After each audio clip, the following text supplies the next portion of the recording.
how often that people, when they're listening to somebody, they're not really listening with the idea to understand. They're listening to be able to respond.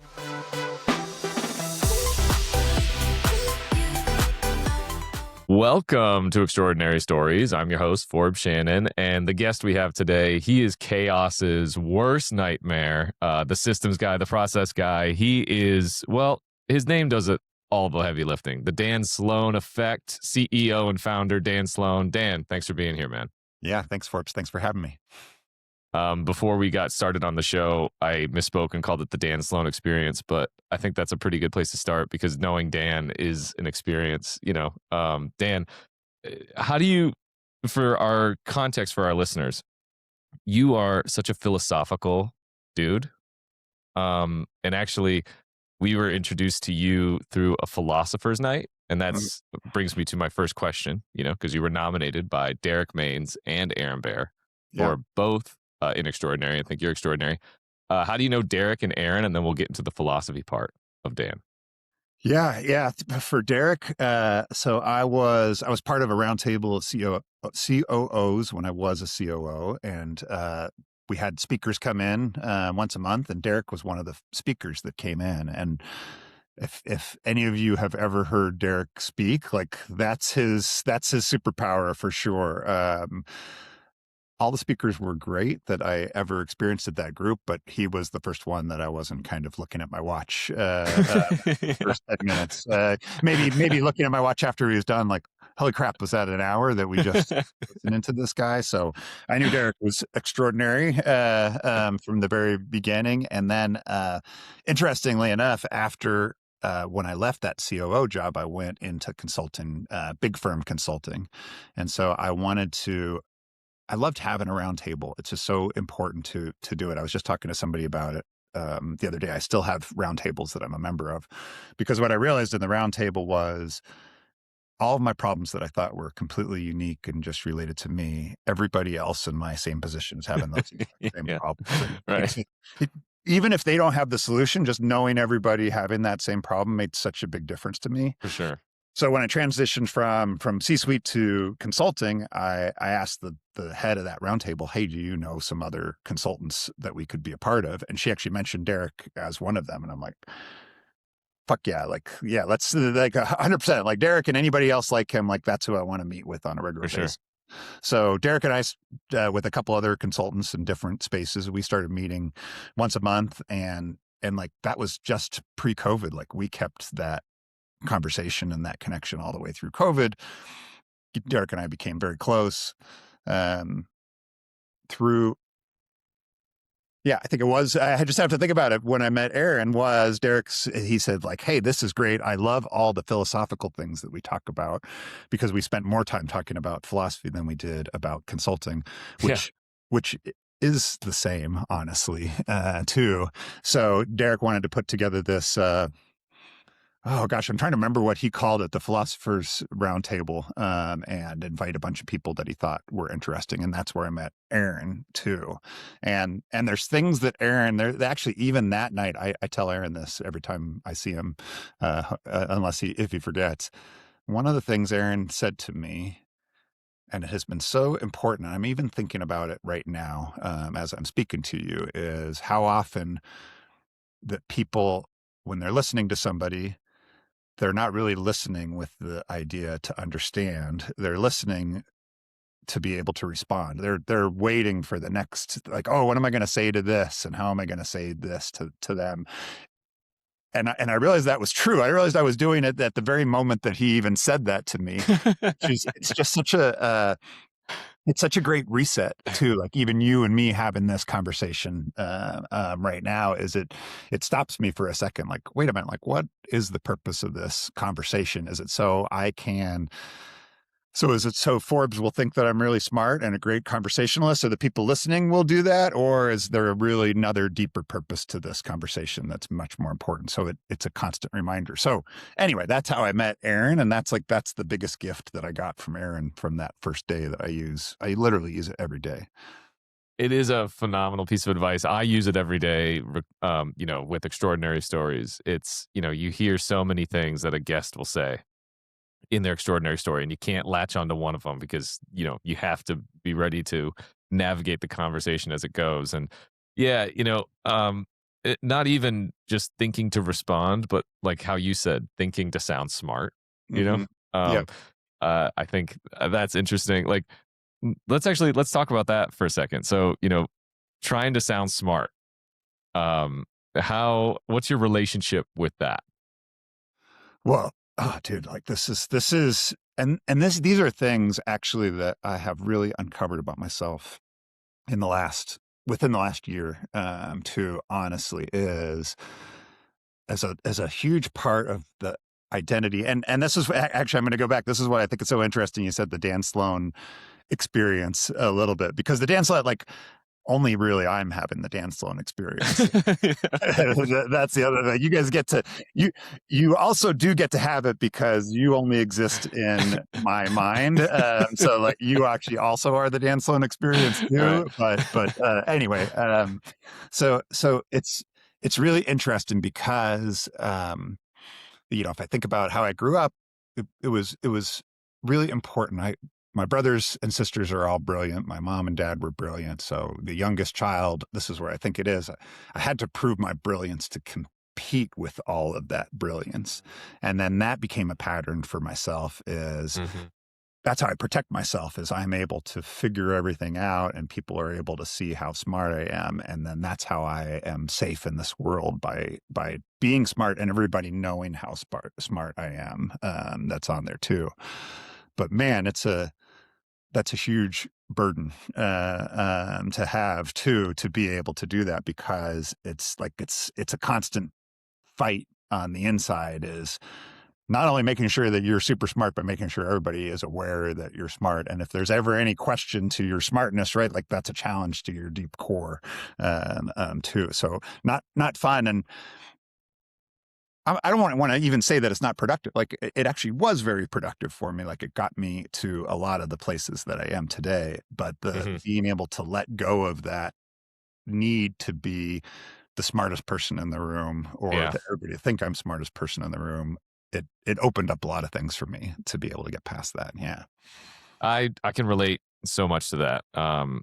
Because I was an honor student, full ride, became a stand-up comedian.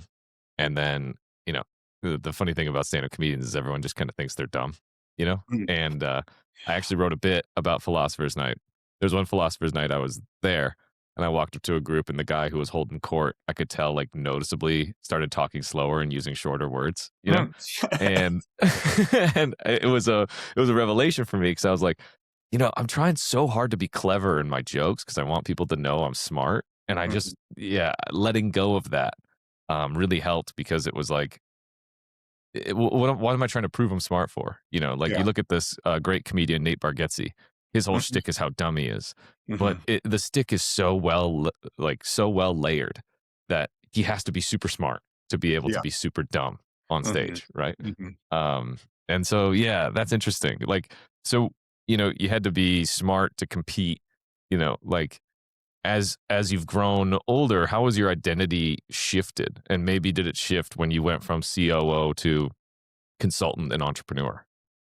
Yeah, it did. It did, and it did. One thing that happened, my last executive role, there was an executive coach that they put on me, and at the first I was like, I don't need a coach. Like I don't want this. And then I kind of looked her up, and I'm like, well, she charges a lot of money, so maybe she knows something, right? And like that was probably a part of the battle. Like I'm already so smart, I don't need a coach to be able to. I'm also willing to learn. That's an important thing, and Yeah. and that was the first like meeting with her. I just had a few sessions with her, and that was the biggest shift because she called me out on a couple things. I would say, oh, I'm like this, like, oh, I have ADD and I can't pay attention to things. I'm easily distracted, and she said, that's just a story that you're telling yourself, to me. And it really like hurt my feelings a little bit when she said that at the time, as like, you say it so easily that that's how you are. Like that's just a story and that is your identity of being. Mm, And it really made me we did some other work, but it really made me question my identity of being. Is Yeah. it really the true way that I feel, or is it just a way that I've learned to describe myself Right. from things other people have told me, or things that I've inferred, and then I've just Hmm. embedded that pattern and had it myself. So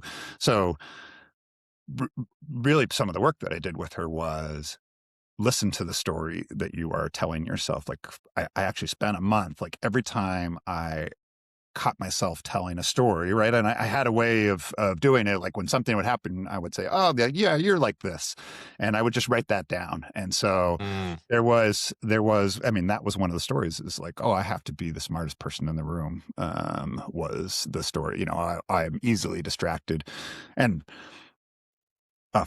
like Forbes, like if you do this work, like if somebody were to do this and you spend a whole month every time you think of something that is a story, Hmm. and especially paying attention to like limiting stories or negative stories that you have about Hmm. yourself, when you take that whole list and put it and read it off in one sitting, you just be like, oh, is this guy okay? Like, these are the thoughts that this person is thinking the whole time too. So Right. it was a real revelation to me of the way that I talk to myself, over different, basically I constantly. Yeah.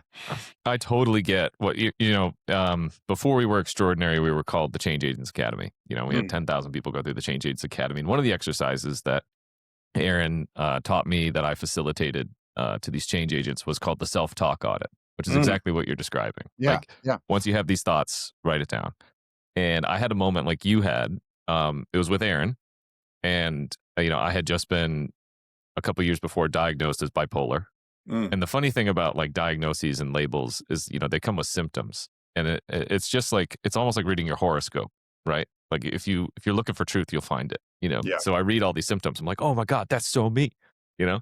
And then the funny thing was I found out that with that label on, I actually just acted more bipolar Yeah. than I was before I had this identity of being Mm, bipolar. And then one day Aaron asked me, he was like, have you ever just considered not being bipolar?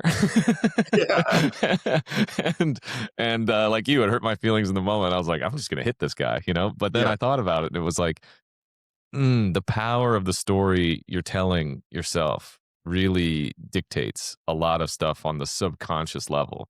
Yeah. And you know, just like in every story, when big plot things happen, the character's identity changes. So, like when you went from the C-suite to going out on your own, like how did your story that you were telling yourself shift? Well, and that's right. The hero's journey, like that was the big shift. And much like you and I were talking about, I exited that executive position, and it wasn't my intention to exit that position at that time Yeah. too. So it was like, what I say is like it turned into a group. At the moment, it wasn't something that I enjoyed, like when that happened, but it was the best thing for me because it really did shake my idea of what I had wanted. I had probably a month before I exited that position, I had been at a conference, and every person that I talked to at that conference, they would have been able to say like, "Oh man, that's a guy. He really loves the job that he's doing. Like it's a part of his identity. That's who he is too." So I was having that experience of like, "Oh, this is what I was destined to do," and Mm, then, in a second, it had changed right. way too. So it was an amazing opportunity to reevaluate who I am, who is the concept that I have created of myself, Mm. of then too. And I had I had some time, had a lot of free time all of a sudden, like going from an executive to the zero calendar, like you can imagine what that is. Like that was amazing. Um, I the coach that I'd been working with at that company, I asked her, I'm like, "Hey, I love this work that I've been doing, and I really see the need for it, and I'm going to start out on my own. I'd love you to give me a recommendation." She connected me with somebody that similar kind of work that I was doing, and then kind of serendipity fell in place, in a ways. I started redoing that work with this coach, and then at the same time he said, "Hey, I've got I'm going to do a week-long retreat at my house in Maui in April. Is that something that you would be interested in? I think that you could get a lot of work out of it. So he asked me to come to this retreat in Maui. I had a bunch of free time. I had a ton of frequent flyer miles. Like I could pay for that to be able easy. My wife works for Turo, and her territory is Hawaii, and she was going to be in Maui the week before. We both have a very good close friend that lives in Maui, and she actually just was going to be in Kansas visiting family for a month. So her place was completely open and available to me. So everything just made sense of like, of Free course, trip. yeah, Yeah, free right. trip.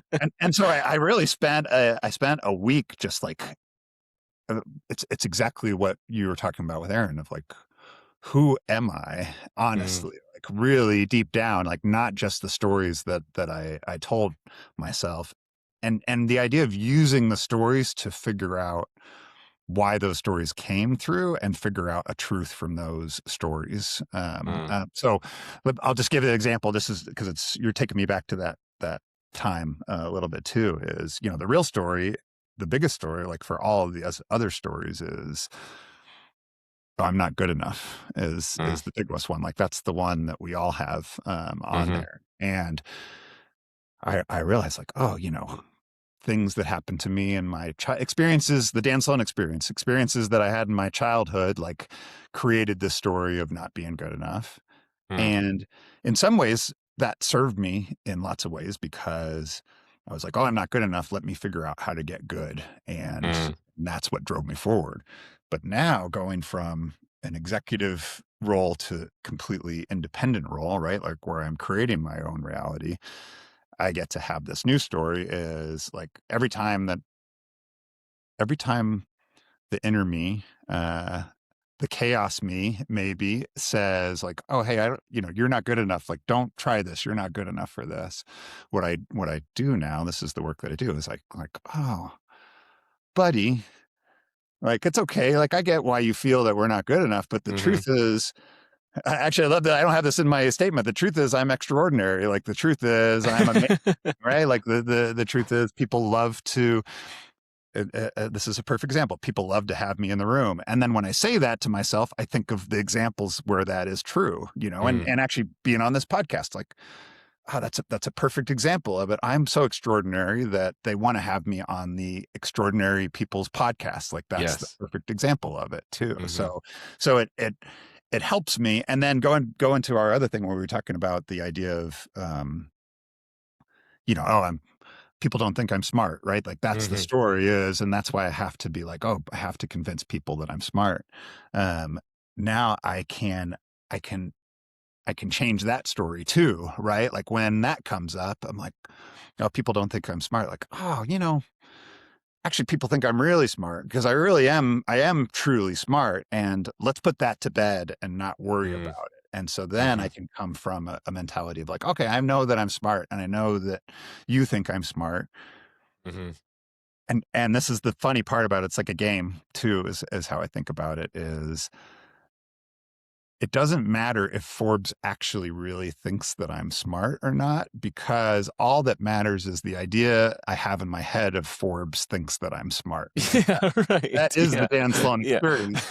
And then from that being, right, then Uh-huh. I can be and just be who I Mm-hmm. am and have a conversation with you and hopefully give you things that you need, or hopefully give the other people that are watching this podcast the things that they need and make a difference in their lives Right. too. So Mm-hmm. yeah, so yeah, that's the story, man.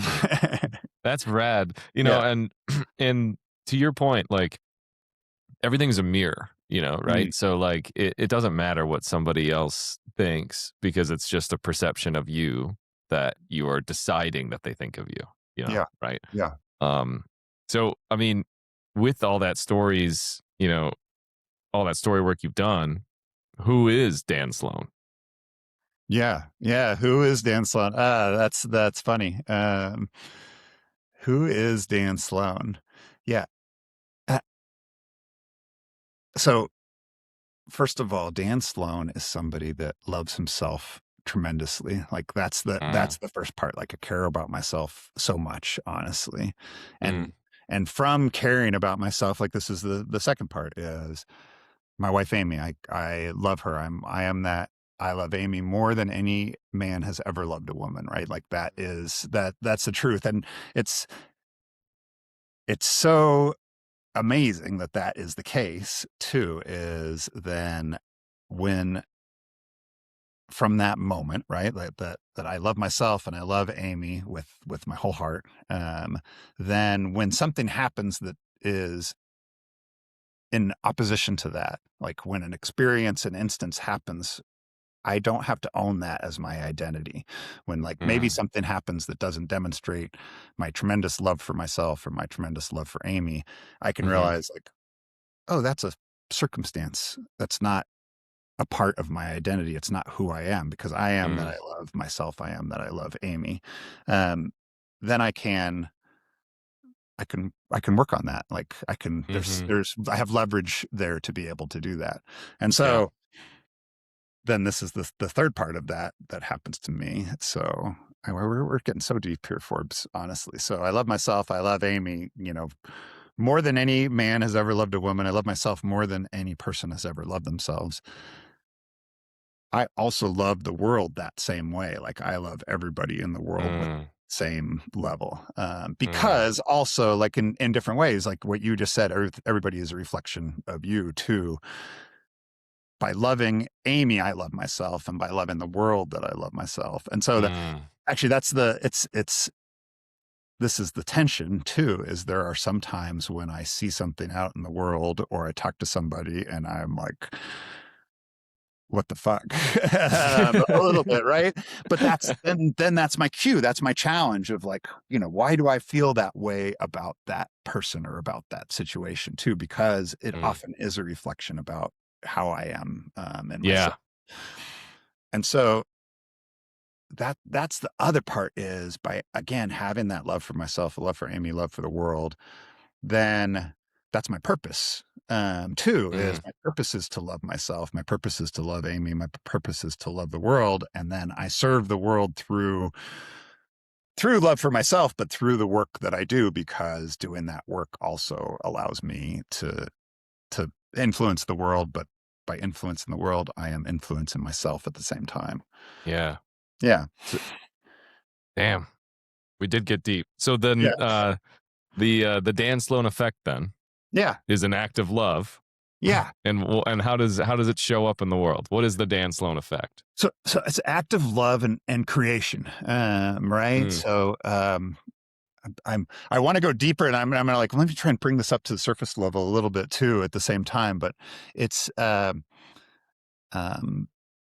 there's a Khalil Gibran poem. It's like the famous poem. Oh man, it's super. I look at this one a lot. The Prophet. Mhm. Super interesting if you ever read it. And he talks about lots of different things, but he talks about work. And one of the Mm. parts is, I'm gonna translate it into modern parlance here a little bit too, but like work as if the product of your work is for your lover. And Mm. so and so I kind of translated this into the idea of I build ERP systems as if my lover would use these ERP systems, Mm. right? Like if I was going to build a system, like if I'm working with a company and I'm helping them optimize their system and build their system, like I'm thinking about how would it be if Amy were to be using this system? How would it Mm. be if I was being able to use this system? Because Mhm. that is like, I'm not just trying to get to the end result so I can get paid. I am actually trying to create something that is meaningful and useful for people. And Mm. then I just know that like what that is worth. And then I know that I will also get paid for that. Like that is Mhm. important. Like that's how we decide how much energy goes one way or another, is through velocity of money. Mhm. There too. Yeah. So that it's like I just bring it around to this because I love how you started it, like, or if we talk about how I met Aaron, of the idea of, are we having conversations in order to just be able to say the right things, or so people think that we're smart, or are we having our conversations because we could see how could we serve somebody through Yeah. this, and then prove through pure service that we can do because we're confident in our own state of being and what we do, then like that's how we actually influence the world and make change through it Yeah. too. So yeah. What do you write down, Forbes? I love when I say something and somebody writes it down. Yeah. Um, I don't make stuff to get paid. I make stuff that is useful for people, and because Yeah. of that, I get paid. Yeah, Ah, that. yeah. As you said that, I was like, "Fuck yeah, dude!" Like that's a much better way for me to look at.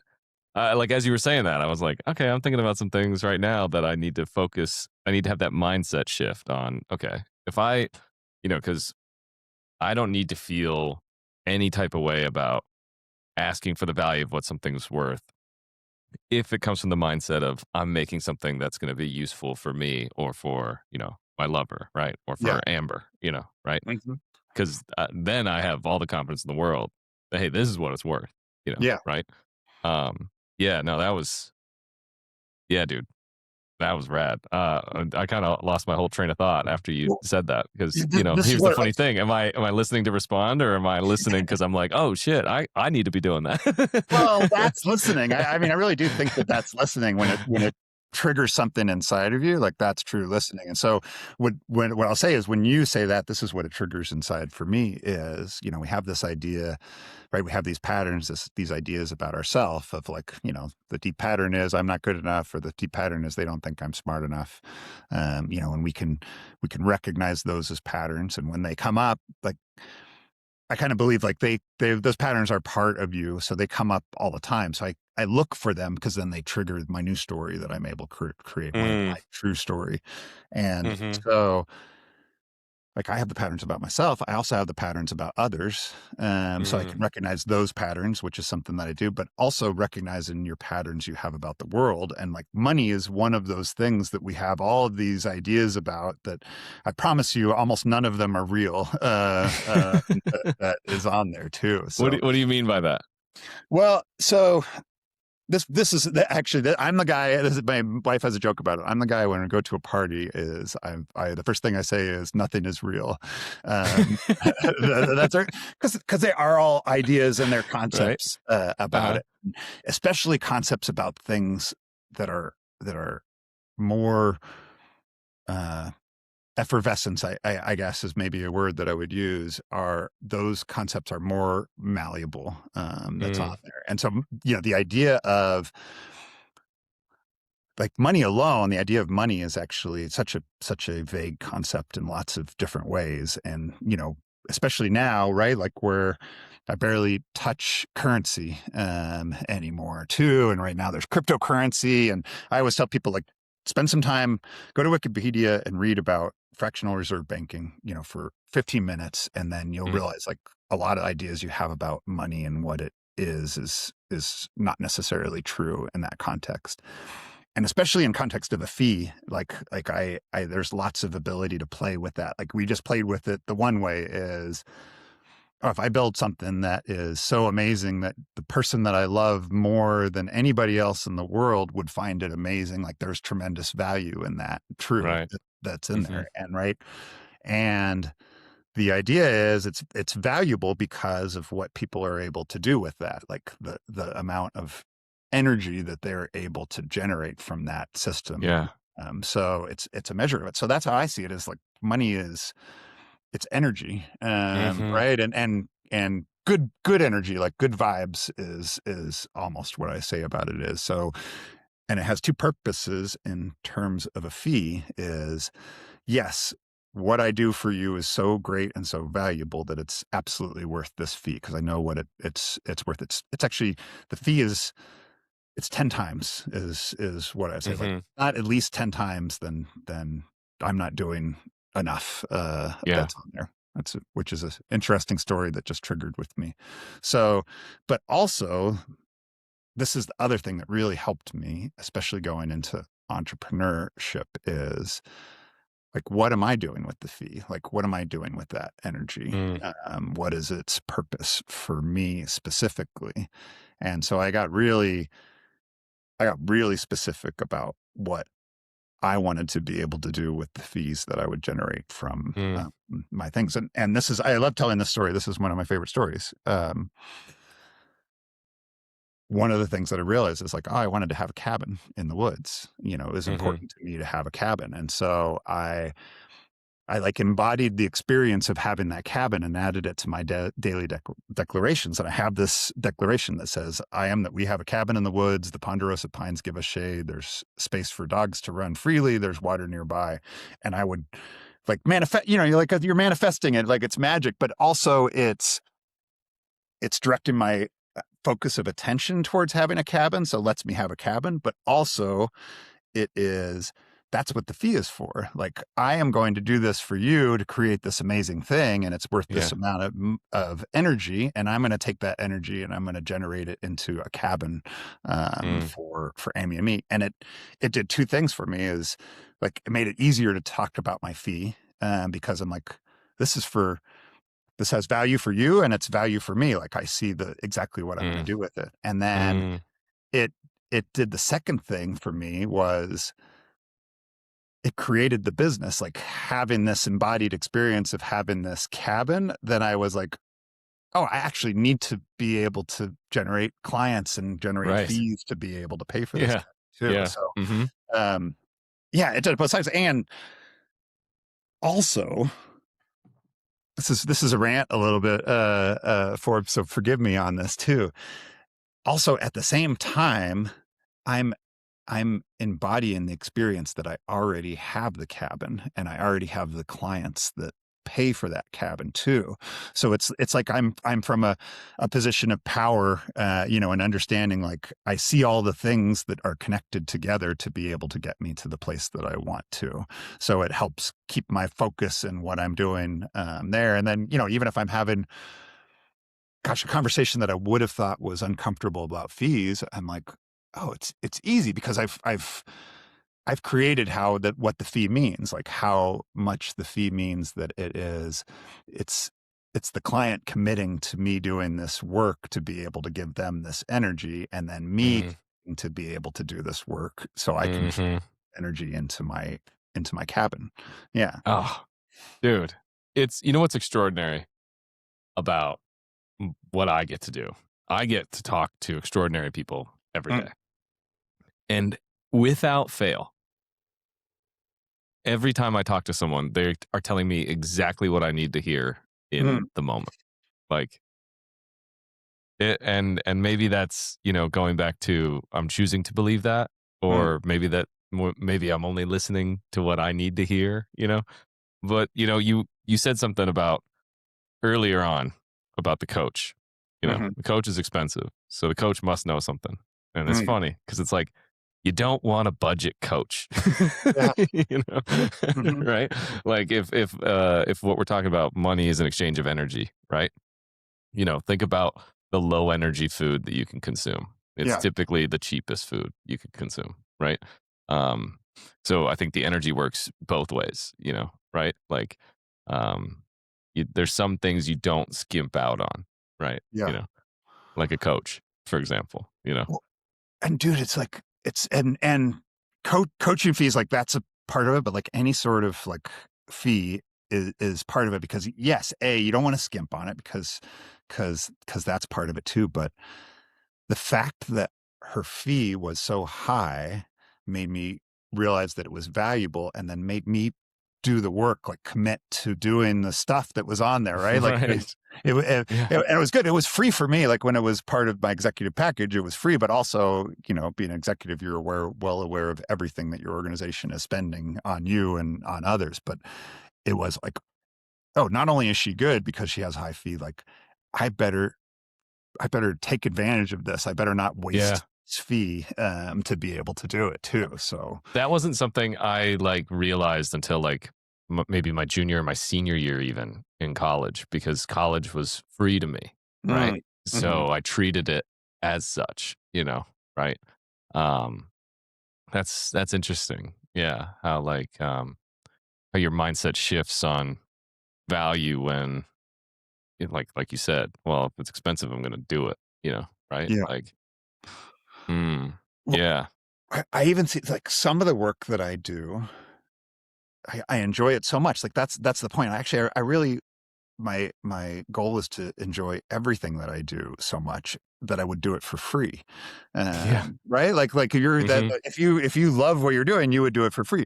But also the fact is that I won't do it for free because it won't be effective if I do it for free, and it won't be effective if I don't charge enough for it Right. because Hmm. people that I'm working with won't make the commitment if it's not. It has to.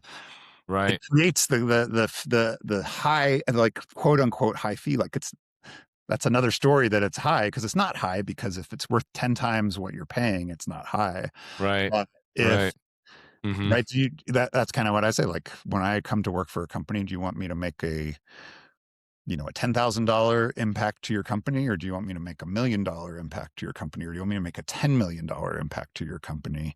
Uh, Hmm. then if we're doing that, then we all have to be committed to it, and that's what we right now. It's money is what creates that commitment. The world that we live Hmm. in, that it's dollars that do it. If it was yeah, maybe 1,000 years from now, it'll be like energy transfer from our brains is what will create the Sure. commitment. I'll give you 500,000 quatlud energy units or something. Right. Or I'll give you 10 days off my counter or whatever, Yeah, whatever yeah, movie that yeah, was. Yeah. Hmm. exactly. Yeah. Yeah, yeah. 10 days off Yeah. the counter. Yeah, that was a great movie too. Yeah. Well, Dan, I ask everybody who's on Extraordinary Stories this question. What's something our listeners could do today that would help them live more extraordinarily like Dan? Mm. This, this is the biggest thing that has made the most difference to me is, and it's all the things we've talked about, is think about how you talk to yourself, and Mm, right, like, and if you find yourself not talking to yourself kindly, like that's something to think about. right. Yeah, and actually a great way to think about that also is like how you talk to others is the same way that you talk to yourself too. So like think about how you Hmm. talk to others. Would you want to talk to yourself that way? Hmm. Yeah. Hmm. Yeah. Right. Hmm. Wow. Well, an extraordinary conversation, one of many, Yeah. with Dan Sloan. You can read more about Dan Sloan, the Dan Sloan Effect, at joinextraordinary.com. That's joinextraordinary.com. I'm Forbes Shannon. Dan Sloan, thank you so much for being here, man. Yeah. Thank you, Forbes. Cool. All right. We'll see you next time.